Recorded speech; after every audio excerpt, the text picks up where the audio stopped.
So in previous class, we discussed about pulse width modulation. Okay. So what is pulse width modulation? The width of the carrier pulse is varied with respect to the amplitude of the message signal. That is nothing but pulse width modulation. So we can generate this pulse width modulated waveform by using indirect method and direct method. So in direct method of generation, we can generate the pulse time modulated waveform without converting it into PAM signal. In the indirect method of generation, first we have to convert the modulated signal into PAM. Okay, so these are the two methods to generate the pulse width modulated signals.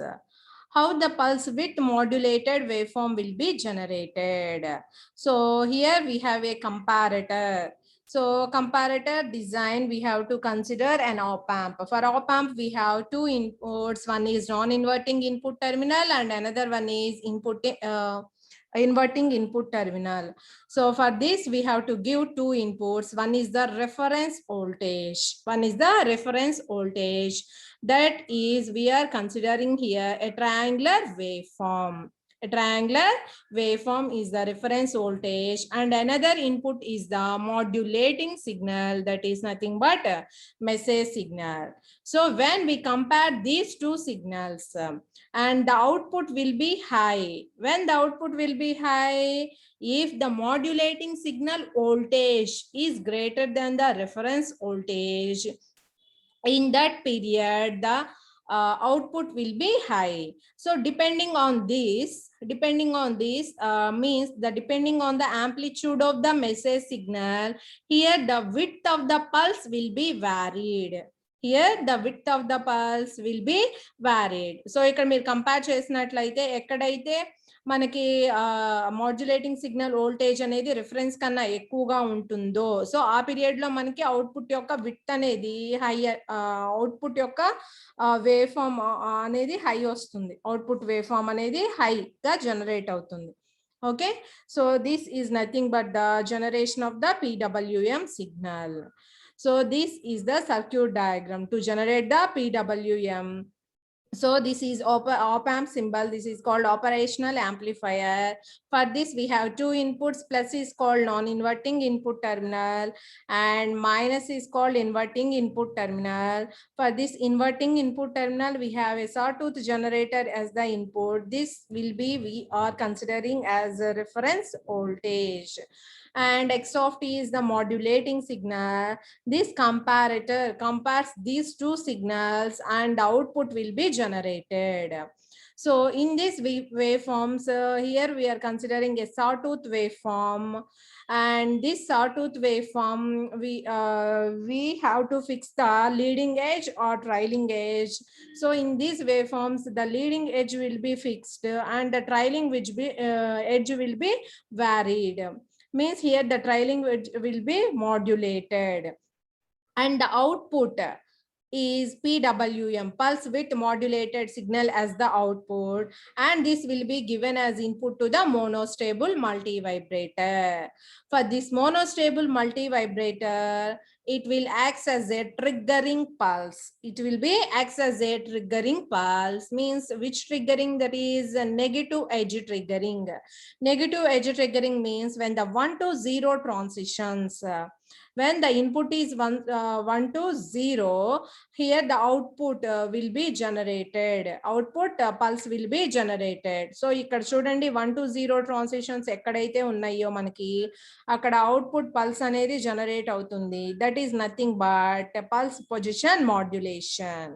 Okay, so from the monostable multivibrator, for the monostable multivibrator, PWM as the input and PPM as the output, and this PWM signal acts as a negative edge triggered pulse. Negative edge triggered pulse.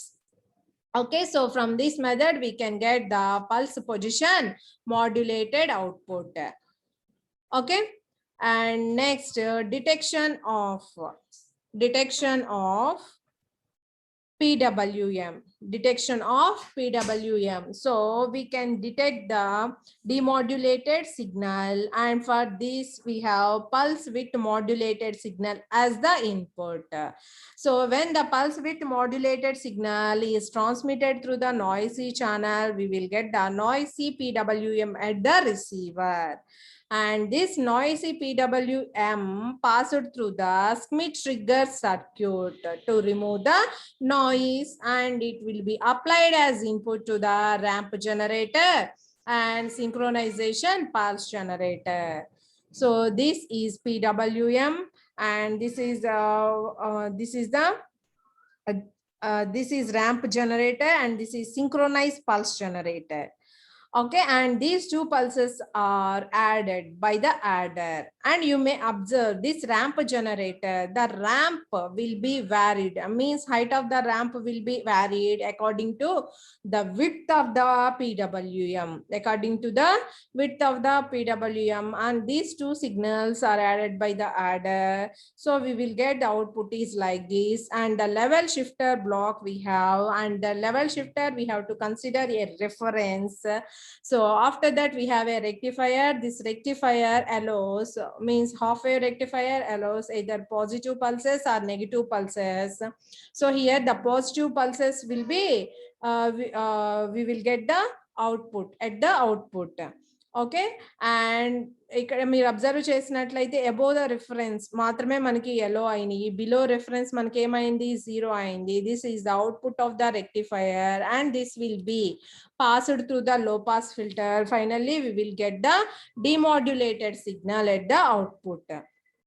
This is the detection of pulse width modulated signal. Okay, and after that pulse position modulation. Pulse position modulation means here the position of the pulse will be varied with respect to the amplitudes of the modulating signal. Here the position of the pulse will be varied, and this position of the pulse depending on the PWM signal means width of the signal, and this width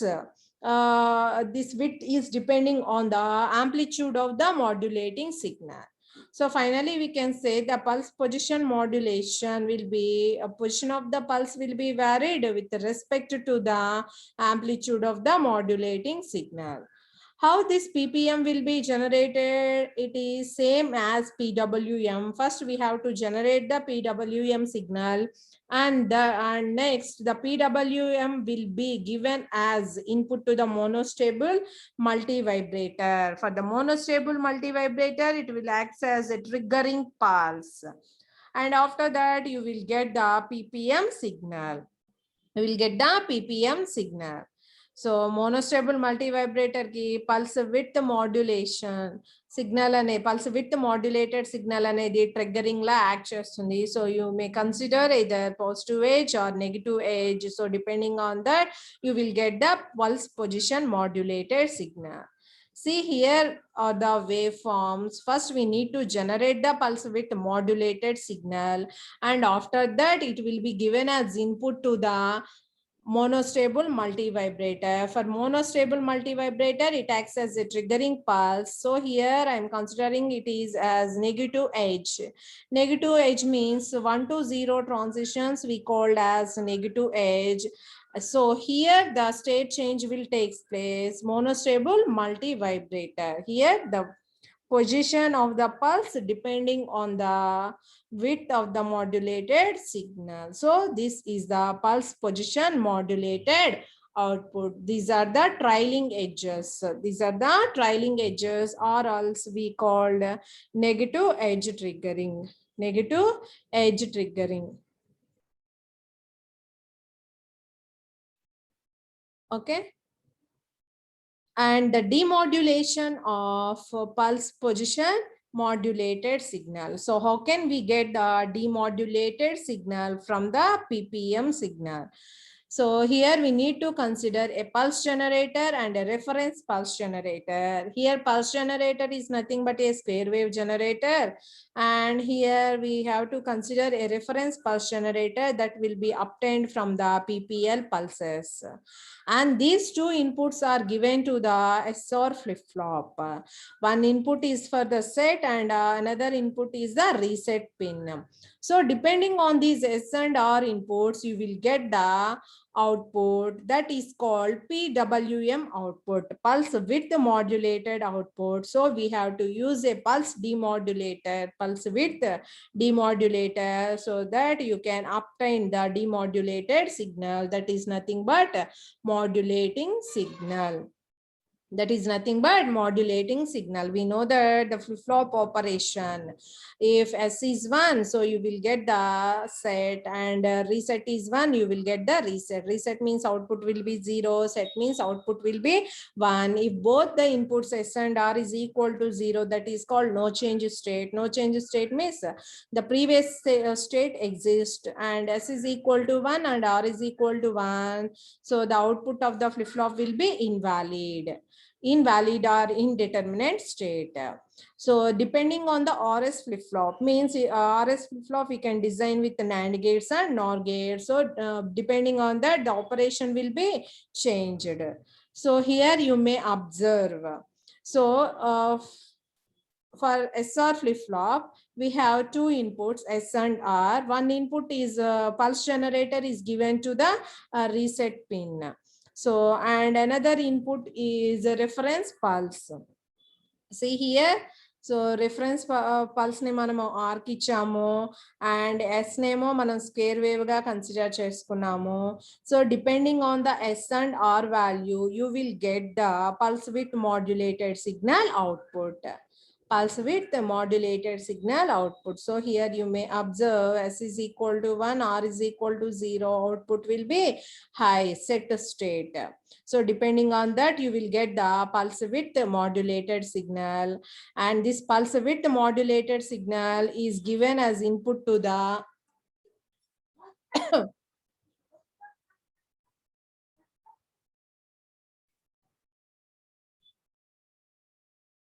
So this pulse width modulated signal is given as input to the demodulator. So finally, we will get the recovered signal, that is nothing but original modulating signal. So this is the detection of PPM, detection of pulse position modulated signal. Okay. And next we have the comparisons between the PAM, PWM and PPM. So these are the comparisons, and the type of carrier we used in these three are train of pulses. అంటే మనం ఇక్కడ ఏం తీసుకుంటున్నాము, pulse ట్రైనే కదా carrier consider చేసుకుంటుంది మూడిట్లోనూ, PAM, PPM and PWM. And the variable characteristics means the original information is in the form of amplitude in PAM, in the form of width in PWM, and in the form of position in the PPM. That is a variable characteristic of the carrier signal.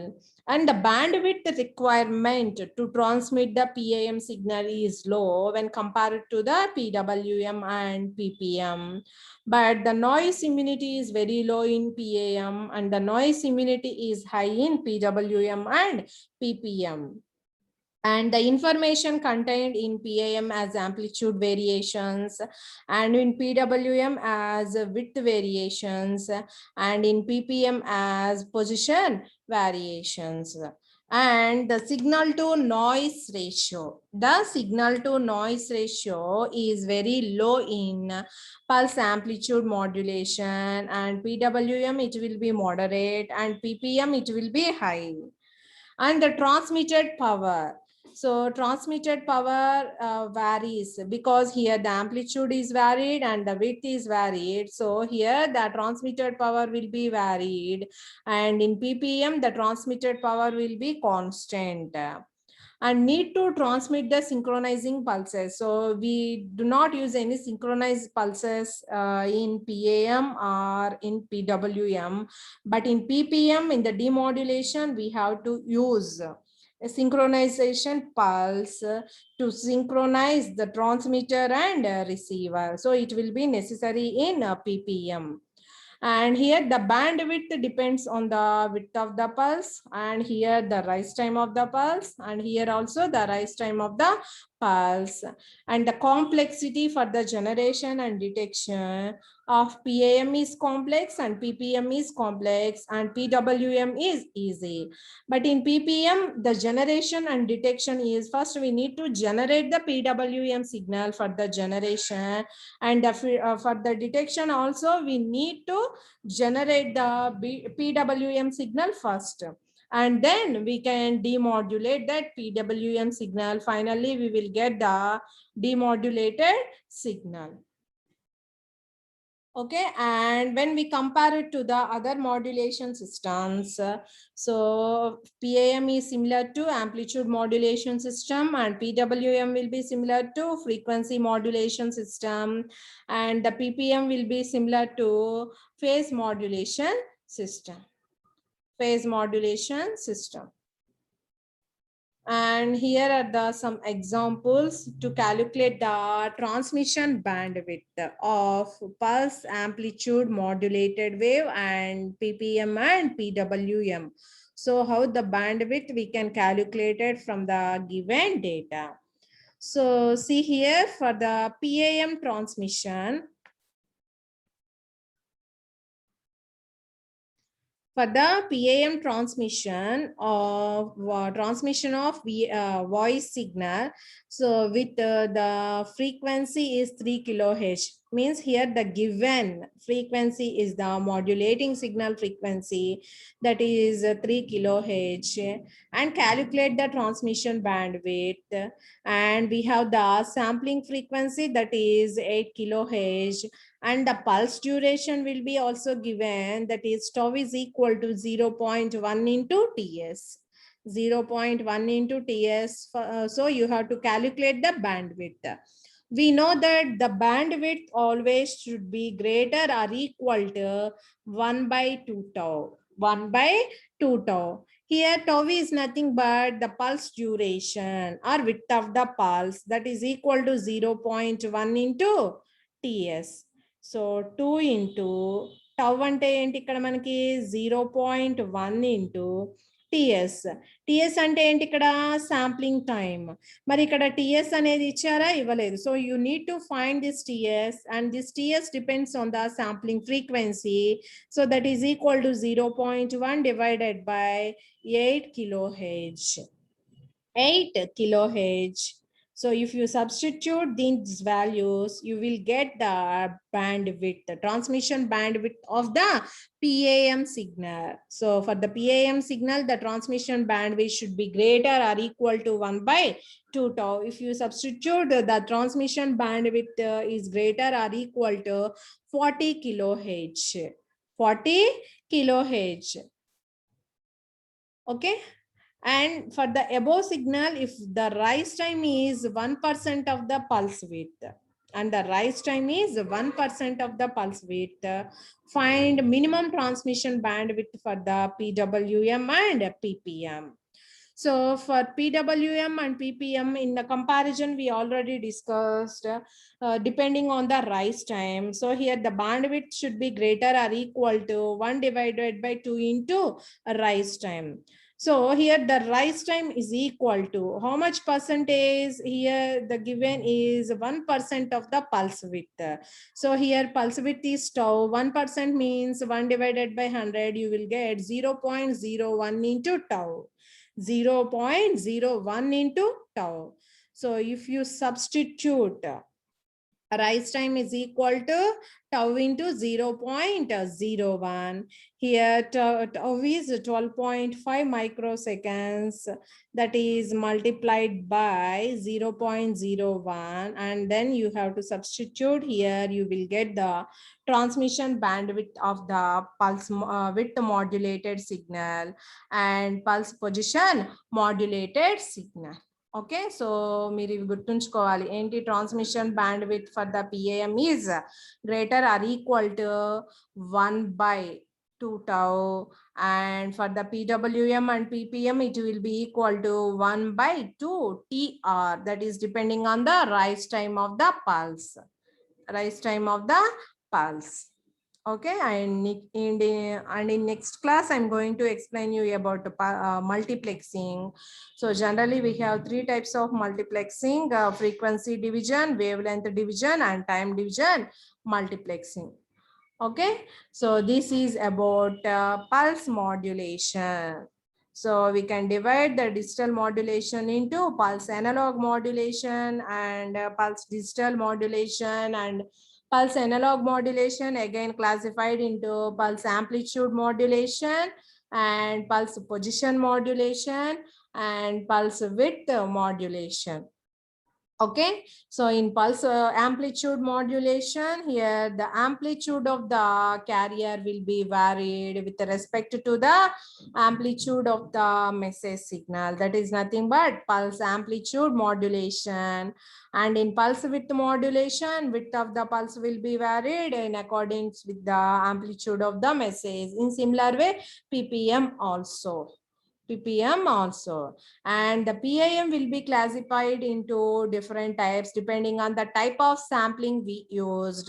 So we can classify this PAM into ideal sampling PAM and natural sampling PAM and flat top PAM. So here we are going to consider either natural sampling or flat top sampling. The natural sampling we can obtain by a simple electronic switch, and the switch is closed during the sampling interval, and the switch is opened after the sampling interval to make the output will be 0. In natural sampling, here during the interval, the amplitude of the carrier pulse is also varied. But in flat top sampling, during the sampling interval, the amplitude remains constant. And in the flat top sampling, we need to have use an additional circuitry, that is nothing but a sampled and a hold circuit. So first you have to sample the value, and then you have to hold that value till the sampling interval. So that is nothing but a flat top sampling. So advantage of flat top sampling, we can easily remove the noise, if any noise that is in the form of amplitude variation. So in the flat top sampling, we can easily remove the noise that contains in the amplitude. Okay, so in the drawback of in flat top sampling, we have a aperture effect that will be reduced by the use of equalizers at the receiver end. And the demodulation of PAM we can obtain from the holding circuit, and then it will be given as input to the low pass filter. Finally you will get the demodulated signal, and this is the holding circuit, and for this holding circuit, PAM signal as the input. So we will get the staircase output, means during the sampling and during the pulse, whenever the pulse arrive at the input, the switch is closed and the capacitor will be charged to that value, and whenever the switch is opened, the capacitor holds the previous value. So we will get the staircase output, and this will be passed through the low pass filter. You will get the demodulated signal. And we already discussed about the pulse width modulation and pulse position modulation. Okay, so pulse width modulated signal will be generated from the comparator circuit. For the comparator, we have two inputs. One is the modulating signal is input, and another one is the reference. That will be either sawtooth waveform or a triangular waveform. And from the PWM signal, we will get the PPM output. So we have to use an additional circuitry that is called monostable multivibrator. For the monostable multivibrator, the PWM signal acts as The PWM signal acts as a triggering pulse. Triggering means it may be either positive edge triggering or it may be negative edge triggering. And the PWM signal means detection of PWM. So we can detect the PWM signal, and finally you will get the demodulated signal. So we have to need a Schmitt trigger and ramp generator and a synchronization pulse, adder, level shifter and rectifier. And finally we have a low pass filter block. And in similar way, for the detection of PPM, we have to use a synchronization pulse generator and normal pulse generator. And here we have to use an SR flip-flop. From that, we will get the pulse width modulated signal. And then you have to use pulse width demodulator. Finally, you will get the demodulated signal. That is the detection of PPM. That is the detection of PPM. So PPM we can generate or detect by using PWM. By using PWM. And we can compare these three. What are the comparisons and what are the differences between these three? Okay, so this also discussed, and the generation and detection of PAM and PPM will be difficult. So we can generate PWM directly. We can generate a PWM directly. Okay, so this is all about pulse analog modulation, and in next class I'm going to explain you about multiplexing.